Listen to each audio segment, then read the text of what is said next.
बिस्मिल्लाहिर्रहमानिर्रहीम। अस्सलाम वालेकुम स्टूडेंट्स, कैसे हैं आप सब। उम्मीद करती हूँ आप सब बिल्कुल खैरियत से होंगे।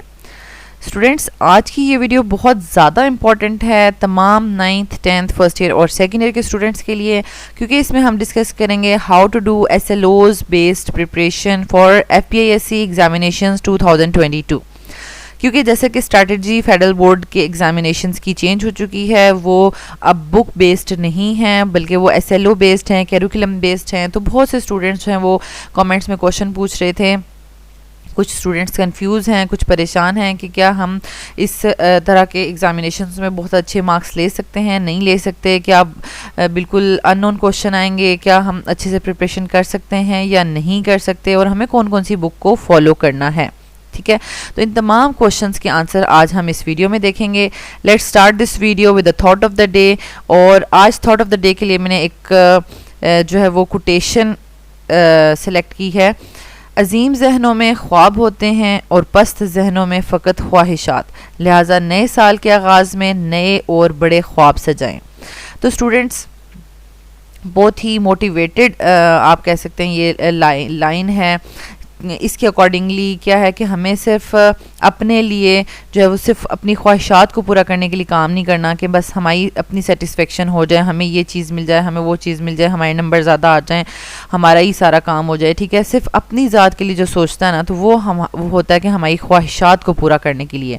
लेकिन अगर हम ख्वाब सोचेंगे, बड़े और अच्छे और नए ख्वाब सोचेंगे, तो वो ख्वाब होंगे हमारी जो है वो नस्लों की, इंसानियत की भलाई के लिए होंगे। यानी हमने ये करना है कि हम अपने साथ साथ दूसरों के लिए कैसे आसानियाँ पैदा कर सकते हैं, क्योंकि हम एक बहुत ही आप कह सकते हैं क्वांटिटेटिव टाइम लेकर यहाँ पर इस दुनिया में आते हैं और हमने इसमें से वापस जाना है। तो उस लिमिटेड टाइम पीरियड में हम कुछ ऐसा कर जाएं कि जो ऐसी आसानियाँ बांट जाएँ कि जो हमें आखिरत में भी जो है वो उसका फ़ायदा हो। तो इसी दुआ के साथ हम अपना लेक्चर स्टार्ट करते हैं। अल्लाह ताला आप सबको बहुत ज़्यादा आसानियाँ अता फ़रमाएँ और आसानियाँ तकसीम करने का शर्फ अता फ़रमाएँ। Let's start. Students, 2022 FPISC examinations जो हैं वो national curriculum for chemistry grade first year second year 2006 के अकॉर्डिंग जो है वो लिए जाएंगे। और ये कैरिकुलम की लिस्ट जो है वो आपके पास फेडरल बोर्ड की वेबसाइट पे अपलोडेड है, वो तमाम स्टूडेंट्स के पास होगी ऑलरेडी PDF में। ठीक है, तो उसमें जो जो भी टॉपिक्स हैं उसके अकॉर्डिंगली आपने प्रिपरेशन करनी है।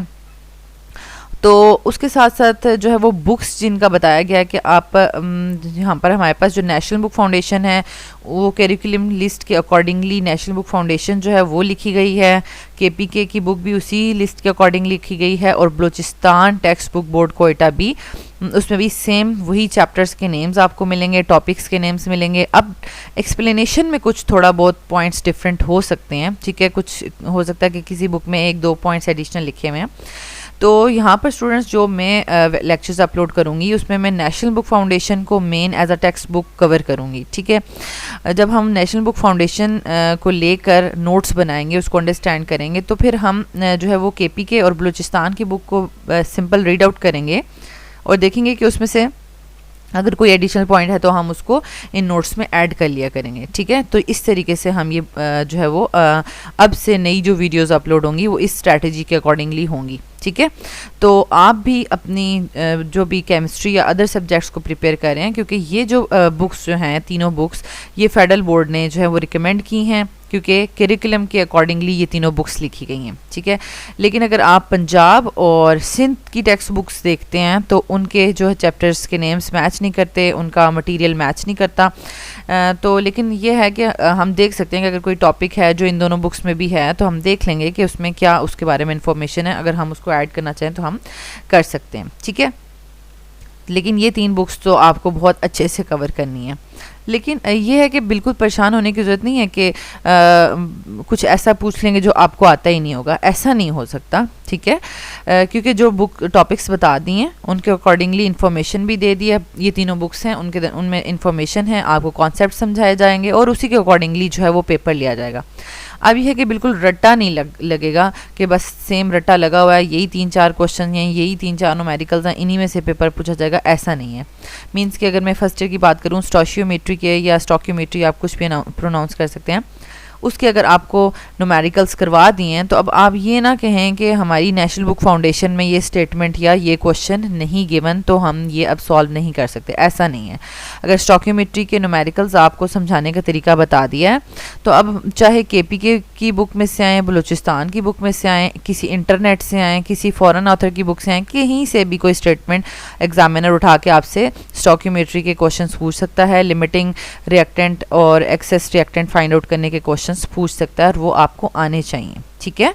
तो ये इस तरीके से आपके एग्जाम्स होंगे। अब मैं आपको एसएलओ बेस्ड एग्जामिनेशंस को समझा देती हूँ कि ये होगा क्या। तो जो आपको करिकुलम में कंटेंट दिया गया है उनमें से आपने टॉपिक्स देख लेने हैं। अब वो टॉपिक्स देखेंगे तो उसके बाद आपने देखें पूरी लिस्ट जो दी हुई है, जैसे कि ये सेकेंड ईयर का कंटेंट लिस्ट मैंने ओपन की हुई है। अब ये पूरी लिस्ट में हमारे पास जैसे ये देखें पीरियड 3 से स्टार्ट हुआ है और उसकी डिटेल सारी दी हुई है। फिर ग्रुप 1 एलिमेंट्स पढ़ने हैं हमने, ग्रुप 2 एलिमेंट्स पढ़ने हैं, इसी तरह 4 और 7 पढ़ने हैं। तो उनमें हमने पूरी डिटेल लिस्ट में से पहले देख लेना कि हमने मेजर कॉन्सेप्ट्स क्या लेने हैं इस चैप्टर में, ठीक है। मेजर कॉन्सेप्ट्स 5 हैं, यानी पीरियड 3, ग्रुप 1, ग्रुप 2, ग्रुप 4 और ग्रुप 7। देन हमने कॉन्सेप्चुअल लिंक्वेजेस देखना है, यानी हमें अगर पीरियोडिक टेबल, ग्रुप्स, पीरियड्स के बारे में इंफॉर्मेशन होगी तो हम ये चैप्टर पढ़ सकते हैं। और ये पीरियड क्या होते हैं, पीरियोडिक टेबल कैसे अरेंज हुआ है, कॉलम्स क्या या ग्रुप क्या होते हैं, पीरियड्स क्या होते हैं, तो ये हम 9th 10th में ऑलरेडी पढ़ चुके हैं, ठीक है। तो अगर किसी को वो वाला चैप्टर आता है 9th 10th वाला तो वो ईजीली सेकेंड ईयर का ये वाला चैप्टर पढ़ सकता है, स्टार्ट कर सकता है, ठीक है। उसके बाद स्टूडेंट लर्निंग आउटकम्स जो एसएलओज होते हैं उसमें क्या क्या आपने सीखना है। उसमें देखें जब आपको कोई टॉपिक पढ़ाया जाएगा वो सबसे पहले आपको अंडरस्टैंड करवाया जाएगा, ठीक है। यानी चैप्टर 13 ऑफ सेकेंड ईयर अगर आपको पढ़ाया जा रहा है तो उसके कॉन्सेप्ट पहले अंडरस्टैंड करवाए जा रहे हैं, ठीक है। उसमें कोई ना कोई स्किल सिखाई जा रही है, ठीक है। जैसे अगर आपको मेटल्स के बारे में पढ़ाया जा रहा है तो मेटल्स जो हैं उनको हम अगर वो कहीं प्रेजेंट है, फॉर एग्जांपल सॉल्ट है, नमक में सोडियम मेटल प्रेजेंट है, तो सोडियम मेटल को हम डिटेक्ट कर सकते हैं बाय फ्लेम टेस्ट। और भी डिफरेंट मेटल्स के सॉल्ट्स हैं उनको हम डिटेक्ट कर सकते हैं। तो ये जो चीज़ आपको सिखाई जा रही है तो ये आपको एक स्किल भी सिखाई जा रही है, ठीक है। सिंपल ये नहीं है कि आपको बस अंडरस्टैंड करवा दिया। कोई भी अगर आपको चैप्टर पढ़ाया जा रहा है तो चैप्टर में कुछ कॉन्सेप्ट्स की अंडरस्टैंडिंग दी जाएगी, कुछ स्किल्स सिखाई जाएंगी जिनको आप परफॉर्म कर सकते हैं लैब में जाके, ठीक है। और उनको आप एज एक्सपेरिमेंट परफॉर्म कर सकते हैं, ठीक है। नेक्स्ट आपके पास जो लास्ट में आ जाता है कॉन्सेप्ट वो है society, technology and science. Means कि इस चैप्टर में जो भी आप पढ़ रहे हैं उस कॉन्सेप्ट को, उस साइंस को यूज़ करते हुए कोई टेक्नोलॉजी जो है वो हमारी सोसाइटी में यूज़ हो रही है जो कि हमारे लिए फ़ायदा मंद है, कहीं ना कहीं इसको हम यूटिलाइज़ करें। ऐसा नहीं कि बस हवाओं में ही पढ़ी जा रहे हैं, बस केमिस्ट्री के रट्टे लगाए जा रहे हैं, ये वो, तो हमें पता ही नहीं है कि क्या प्रैक्टिकल लाइफ में इसकी कोई एप्लीकेशन है या नहीं है, ठीक है। तो इसका मतलब है कि जैसे कि अगर मैं अभी जैसे मैंने रेफरेंस सेकेंड ईयर के चैप्टर 13 का रेफरेंस मैं आपको बता रही हूँ, तो इस चैप्टर में अगर हम आपको ग्रुप 1 की मेटल्स पढ़ा रहे हैं, ग्रुप 2 की मेटल्स पढ़ा रहे हैं या ग्रुप 4 और ग्रुप 7 हैलोजेंस पढ़ा रहे हैं, तो इसका मतलब है कि आपको पता भी होना चाहिए कि क्या प्रैक्टिकली ये कहीं हैलोजेंस यूज़ हो रहे हैं, ये मेटल्स कहीं यूज़ हो रही हैं, ठीक है, या मेटल्स हैं तो इनको एक्सट्रैक्ट किया कैसे जाता है, ठीक है। ये सारी बातें आपको इस टॉपिक में पढ़ाई जाएंगी, ठीक है। तो ये इस तरीके से आपकी जो है वो नॉलेज बहुत ज़्यादा इंक्रीज़ होगी, आपका माइंड वास्ट होगा, आपको जो भी सब्जेक्ट है, चाहे वो केमिस्ट्री है, बायो है, फिज़िक्स है, उनकी अंडरस्टैंडिंग्स जो हैं वो आपकी बढ़ जाएंगी, ठीक है। और बल्कि आप में बहुत ज़्यादा इंटरेस्ट भी डेवलप होगा इस तरीके से। तो ये तो था कि एसएलओ बेस्ड एग्जाम्स कैसे होंगे। तो मींस कि अब जो आपको यहाँ पर पढ़ाया जाएगा ना, अंडरस्टैंडिंग, स्किल, सोसाइटी, इन्हीं में से आपसे क्वेश्चंस पूछे जाएंगे, ठीक है। अच्छा, अब मैं आपको बताती हूँ आपने स्टडी कैसे करनी है तमाम सब्जेक्ट्स अपने, ठीक है। यानी केमिस्ट्री के अलावा भी बाकी तमाम सब्जेक्ट्स की स्टडीज़ कैसे करनी है आपने एसएलओ बेस्ड एग्जामिनेशंस अगर आपने 2022 में अपीयर होना है, ठीक है। सबसे पहले तो आपने कोई भी टॉपिक है उसके कॉन्सेप्ट्स क्लियर करने हैं, देन आपने हैंड रिटन शॉर्ट नोट्स बनाने हैं उसके लिए।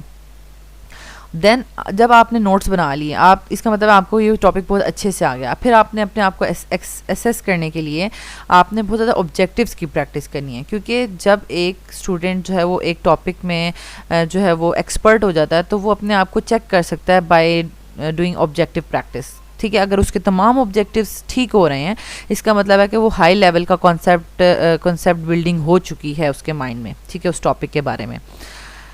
और उसके लिए फिर मैंने ये भी प्लान किया कि जब मैं एक चैप्टर आपको ख़त्म करवाऊँगी, ठीक है, तो उसके बाद या एक चैप्टर या एक जो भी प्रॉपर टॉपिक ख़त्म होगा, ठीक है, जैसे अगर हम पीरियड 3 जो है वो चैप्टर 13 का ख़त्म करते हैं, तो उसके बाद फिर मैं जो है वो एक 2030 ऑब्जेक्टिव्स जो है वो अपलोड कर दूंगी, ठीक है, लिंक अपलोड कर दूंगी वीडियो के नीचे। तो आपने उस लिंक पे जाके जो है ना वो क्विज़ सॉल्व करना है, तो आपको पता चल जाएगा कि आपने कितना कॉन्सेप्ट बिल्डिंग कर ली है, ठीक है। तो आपको एट दैट टाइम जो है वो रिज़ल्ट भी आपके सामने शो हो जाएगा। देन आपके पास आ जाते हैं मॉडल पेपर, जो कि फेडरल बोर्ड ने अपलोड किया है अपनी वेबसाइट पे, वो ज़रूर आपने सॉल्व करना है, ठीक है, और पास्ट पेपर्स भी सॉल्व करने हैं। अब स्टूडेंट्स के माइंड में क्वेश्चन आ जाएगा कि भाई पास्ट पेपर सॉल्व करने का क्या फ़ायदा, अब तो SLO बेस्ड है, ये है वो है। देखें SLO बेस्ड है या नहीं है। SLO बेस्ड है तो टॉपिक्स तो वही है ना जो आपकी नेशनल बुक फाउंडेशन में थे, ठीक है, जो KPK में हैं, जो कि बलूचिस्तान की बुक में टॉपिक्स तो वही हैं, तो पढ़ाया भी आपको वही जाएगा और क्वेश्चन भी वैसे ही पूछे जाएंगे। स्टेटमेंट चेंज हो सकती है लेकिन चीज़ वही पूछी जाएगी। ऐसा नहीं हो सकता कि कुछ और ही मतलब पढ़ा कुछ हो रहे हैं और पूछा कुछ हो जाए, ठीक है। तो इसके लिए मैं आपके साथ अभी जो है वो मॉडल पेपर जो कि सेकेंड ईयर का अपलोड हुआ है वो डिस्कस कर लेती हूँ। तो स्टूडेंट्स ये मॉडल पेपर भी फेडरल बोर्ड की वेबसाइट पे अपलोड हुआ है और ये तमाम के तमाम ऑब्जेक्टिव्स भी बड़े सिंपल हैं। पैटर्न थोड़ा चेंज हो गया है। जो आपका फर्स्ट जो है था A पार्ट वो तो 17 मार्क्स का ही है। जो B और C पार्ट थे वो कंबाइन हो गए हैं, ठीक है, B पार्ट और लास्ट में जो लॉन्ग क्वेश्चन का C पार्ट, ठीक है। अच्छा, अब ये देखें, first ionisation energy is higher for, ठीक है, ये कितना इजी है। मतलब अगर आपने पढ़ा हुआ है आयनाइजेशन एनर्जी का तो नोबल गैसेस के लिए हायर होती है। अब फ्लेम टेस्ट का आपको पढ़ाया जाएगा तो उसमें आपको डिफरेंट मेटल्स जो फ्लेम देती हैं वो भी आपको याद करना है। क्रिम्सन रेड कलर, ठीक है। Catalyst use for synthesis of ammonia bye Haber's process, iron use हो रहा है। एरोसोल्स एंड लोशंस, ये आपका जो है वो इन्वायरमेंटल इंडस्ट्रियल के चैप्टर्स में से है, ठीक है, पेस्टिसाइड्स में से, तो उसमें ये हमारे पास आ जाता है। एरोसोल्स और लोशन जो है वो रिपेलेंट्स के तौर पे यूज़ होते हैं। इसी तरह हमारे पास due to inert pair effect कौन सी ऑक्सीडेशन स्टेट ज़्यादा स्टेबल है। लेड के लिए जो है +2 ज़्यादा स्टेबल होती है और एज़ कम्पेयर टू +4। और ओजोन कैसे डिस्ट्रॉय होती है, ओजोन के टॉपिक में क्लियरली लिखा हुआ है कि क्लोरोफ्लोरोकार्बन्स उसको डिस्ट्रॉय करते हैं और भी अदर भी फैक्टर्स लिखे हुए हैं। नाइट्रोजन के ऑक्साइड्स भी उसको करते हैं और न्यूक्लियर रेडिएशंस भी करती हैं, लेकिन यहाँ पे आप देख लें बाकी ऑप्शंस नहीं दिए हुए। तो इसका मतलब है कि ये जो मॉडल पेपर दिया हुआ है ये भी उन्हीं SLO बेस्ड कैरिकुलम में से बनाया गया है। और देखिए कितना सिंपल है, अगर आपने याद किया हुआ है मीन्स कि आपने वो वाले टॉपिक्स पढ़े हुए हैं तो आप इजीली आंसर कर सकते हैं। इसी तरह देख लें, which of the following is used as a reference in NMR spectroscopy, तो TMS यानी टेट्रामिथाइल साइलेन यूज़ होता है। ये सारा का सारा मैंने जो स्टूडेंट्स को ऑलरेडी मैंने वीडियोस अपलोड की हुई हैं ऑर्गेनिक की और एनालिटिकल की, तो ये मैंने उसमें ऑलरेडी ये सब कुछ पढ़ाया हुआ है, मुझे कुछ भी इसमें मुश्किल या नया नहीं लग रहा, ठीक है। तो ये इसी तरीके से आप देख लें, सिंपल से ऑब्जेक्टिव्स दिए मैं देखें, बिल्कुल लास्ट देखें, विच of the following nuclei is NMR active. जब आप NMR का टॉपिक पढ़ेंगे सेकेंड ईयर में तो वो उसके पहले पैराग्राफ में ही आपको बताया हुआ है कि कुछ न्यूक्लियाई जो है वो NMR एक्टिव होते हैं और उनकी वहाँ पर रीजंस भी लिखी हुई हैं कि उनमें जो है वो unequal number of protons and neutrons होने चाहिए। तो यहाँ पर आपको एकदम से देखने से ही पता चल रहा है कि B यानी कार्बन में अनईक्वल जो है नंबर है प्रोटॉन और न्यूट्रॉन का, ठीक है, 13, तो यही NMR एक्टिव होगा, ठीक है। तो इसमें कुछ भी ऐसा नहीं है कि जो बड़ा मुश्किल हो। अब उसके बाद ये देखें, बी में जो है B और C जब कंबाइन कर लिया तो इसमें देखें अब ज़्यादा क्वेश्चंस हो गए हैं, क्वेश्चंस तो बहुत ज़्यादा हो गए हैं, 20 क्वेश्चंस हो गए हैं और उसमें से आपको 14 क्वेश्चंस करने हैं और क्वेश्चन भी बिल्कुल सिंपल हैं, सीधे सीधे क्वेश्चंस पूछे हुए हैं। जैसे ये क्वेश्चन अक्सर हम अपने स्टूडेंट्स को सेकेंड ईयर में याद करवाते हैं कि भाई ये तो मस्ट पेपर में आने ही वाला है। Ammonia act as both ligands and वेस्ट, justify the statement by the reaction with copper ion, ठीक है। और सीधे क्वेश्चन है, ये देखें, how can nylon 6,6 be prepared from adipic acid, give complete chemical reaction, how does tetraethyl lead cause air pollution. कोई भी घुमा फिरा के क्वेश्चन नहीं किया, बस सिंपल ये है कि आपको क्वेश्चन आना चाहिए और उन 3 घंटों में आपने पेपर को नीट एंड क्लीन और जल्दी से अटेम्प्ट करना है, ठीक है। ये देखें, आपको कोऑर्डिनेशन नंबर के नोमेनक्लेचर सिखाए जाएंगे, आपको बताया जाएगा कि ऑक्सीडेशन नंबर मेटल की कैसे फाइंड आउट करते हैं, उसका कोऑर्डिनेशन नंबर कैसे फाइंड आउट करते हैं, उसका नेम कैसे लिखते हैं। तो ये आपके लिए बिल्कुल भी मुश्किल नहीं होगा, ठीक हो गया।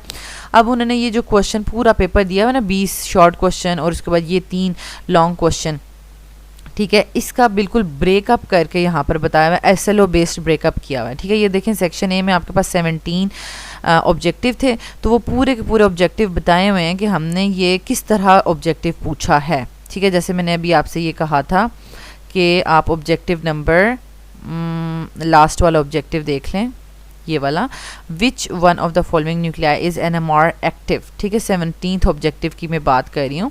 तो 17th ऑब्जेक्टिव वो ये कह रहे हैं कि हमने किस तरह से पूछा हुआ है कि outline in simple term the principle of proton NMR spectroscopy. यानी NMR स्पेक्ट्रोस्कोपी अगर आपको आती होगी, ठीक है, सिंपल उसका प्रिंसिपल आता होगा, तो आपको पता होगा ना कि कौन सा जो न्यूक्लियाई NMR एक्टिव है। ठीक है, यानी इस तरीके से ये क्वेश्चन पूछा गया है। अब देन हमारे पास बी और सी में जो भी क्वेश्चंस हैं ना, वो अंडरस्टैंडिंग के क्वेश्चन हैं या नॉलेज के क्वेश्चन हैं या एप्लीकेशन बेस्ड हैं। तो उसके लिए उन्होंने ये देखें पूरा एक टेबल बना के आपको बता दिया कि पूरा जो हमने भी ये पेपर बनाया हुआ है उसमें देखें, जैसे SNP ब्लॉक में से ये जो 1 लिखा हुआ है ना, ये 1, ये आपके पास क्वेश्चन नंबर है और ये उसका पार्ट नंबर है और ये उसके आगे मार्क्स लिखे हुए हैं। यानी क्वेश्चन नंबर 1 का सेकंड क्वेश्चन, यानी सेकंड ऑब्जेक्टिव की बात हो रही है। सेकंड ऑब्जेक्टिव का नंबर 1 नंबर का है वो, और वो नॉलेज बेस्ड क्वेश्चन पूछा गया है। ठीक है, इसी तरह सारा का सारा आपको ये यहाँ पूरे मार्क्स एलोकेट करके बताए हुए हैं। ठीक है, यानी कि इस चैप्टर में से कितने मार्क्स का क्वेश्चन आया है, कितने मार्क्स का नॉलेज के क्वेश्चन आए हैं, कितने मार्क्स के अंडरस्टैंडिंग के क्वेश्चन आए हैं और कितने मार्क्स के एप्लीकेशन बेस्ड आए हैं। ये देखें पहले 13 चैप्टर में से 16 मार्क्स का क्वेश्चन आया, फिर DNF ब्लॉक में से भी 16 मार्क्स का, ऑर्गेनिक में से 1 नंबर का और एनालिटिकल में से 6 मार्क्स का। तो ये सारे चैप्टर्स के अगर आप ऐड करें तो 116 मार्क्स का पेपर बनता है। वैसे तो ये आपका टोटल जो है देखा जाए तो 116 मार्क्स का बनता है, लेकिन उसमें से चॉइस वगैरह आपको होती है ना, तो जैसे 20 शॉर्ट क्वेश्चन दिए होते हैं, लेकिन उसमें से आपको करने 14 है। ठीक है, तो आपके फिर आउट ऑफ 116 आपने 85 मार्क्स का जो है वो पेपर सॉल्व करना होता है। ठीक है, तो यहाँ पर आपको पता चल गया कि नॉलेज के तकरीबन आप कह लें 30% नॉलेज के, 54% अंडरस्टैंडिंग के और 20% एप्लीकेशन के क्वेश्चंस आएंगे। ठीक है, तो आपने मॉडल पेपर और उसके साथ साथ पास्ट पेपर्स की बहुत ज़्यादा प्रैक्टिस करनी है, रिटन प्रैक्टिस करनी है, और इंशाल्लाह फिर आप जो है वो SLO बेस्ड या करिकुलम बेस्ड एग्जामिनेशंस में भी फुल मार्क्स ले सकते हैं, टॉप कर सकते हैं अगर इन स्ट्रेटजीज़ को आप फॉलो करेंगे। ओके स्टूडेंट्स, अगर आपको स्टिल कोई क्वेश्चन है तो आप कमेंट बॉक्स में पूछ सकते हैं। Thank you so much students for watching this video. अगर आपको ये वीडियो अच्छी लगी है तो आप इसको लाइक कर दें, चैनल के बटन को सब्सक्राइब कर दें और बेल के आइकन को ज़रूर प्रेस कर दें ताकि न्यू आने वाले लेक्चर्स का नोटिफिकेशन आपको मिलता रहे। And don't forget to share it with other students. Thank you.